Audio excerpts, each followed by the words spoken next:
Car तेलात न फुटणारे शिवाय तेलकट न होणारे साबुदाणा वडे बनवण्यासाठी साबुदाणा 1 ते 2 वेळा पाण्याने धुवून घ्यायचा।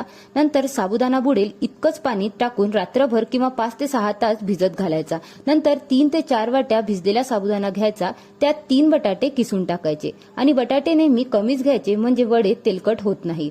यामध्ये 1 वाटी भाजलेल्या शेंगदाण्याचा जाडसर कूट घालायचा। नंतर हिरवी मिरची किंवा तिखट तसंच मीठ चवीनुसार टाकायचं। 1 चमचा जिरे टाकून याला नीट स्मॅश करायचं।